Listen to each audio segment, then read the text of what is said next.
तो सब्सक्राइब करें हमारे चैनल को और हमारे सभी वीडियोस पाने के लिए बेल आइकन को दबाएं।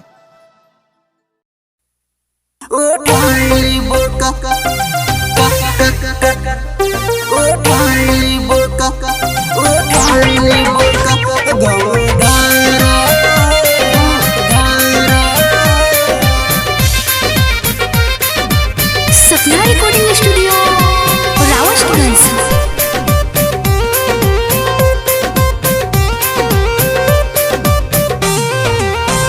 तू तो करता जिद लागत बाटे बबुआ के नींद।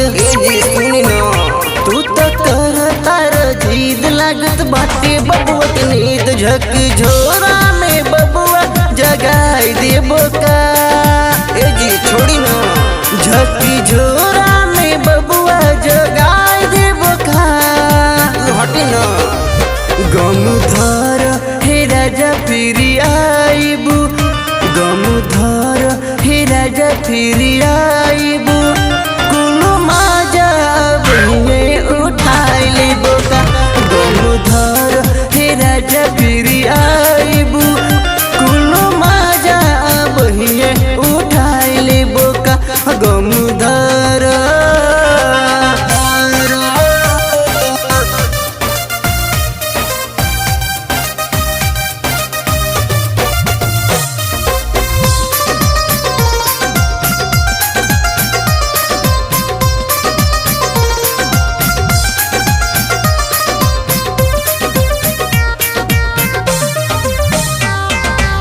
सजिए से हवा काहे बड़ फिफियाइल। बबुआ रोवत रहल कोरा में। अब हिक सुत ताटे तनिका आराम से, फिर तब उठी जाके भोरा में। हटी न रउआ के तो लड़का के ध्यान न रहला, क्यों हमरा पे लगल रहला। सजिए से हवा काहे बड़ फिफियाइल। बबुआ रोवत रहल कोरा में।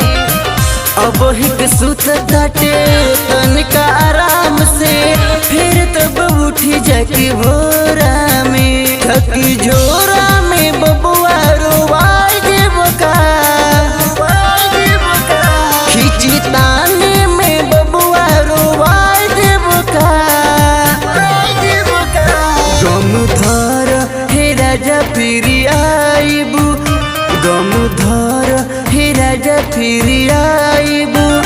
कुलो माजा बहिने उठाई लेबो का। गम धर हे राजा फिर आइबू, कुलो माजा बहिने उठाई लेबो का। गम धर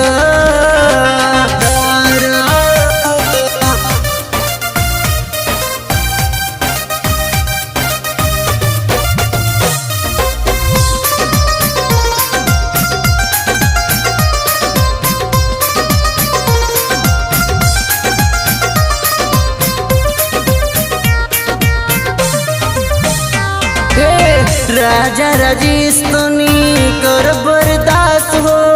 बबुआ सुता के फिर आइब हो। तनिका से सबर करो आइब तोहरे पास हो। भोरे में फिर हम जाइब हो। भोरे में फिर हम जाइब हो। राजा राजेश तनी कर बर्दाश्त हो। बबुआ सुता के फिर आइब हो। तनिका से सबर करो आइब तोहरे पास हो। भोरे में फिर हम जाइब हो। बड़ इतना भूखाइल कुल खाई लेबो का।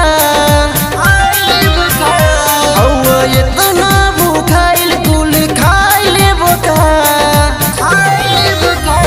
गम धर हे राजा फिर आइबू, गम धर हे राजा फिर आइबू। कुलो माजा बहिने उठाई लेबो का। गम धर ए राजा फिर आइबू। कुलो माजा बहिने उठाई लेबो का। गम धर हम तो ऐसने मर्द से परेशान हो गइल बानी।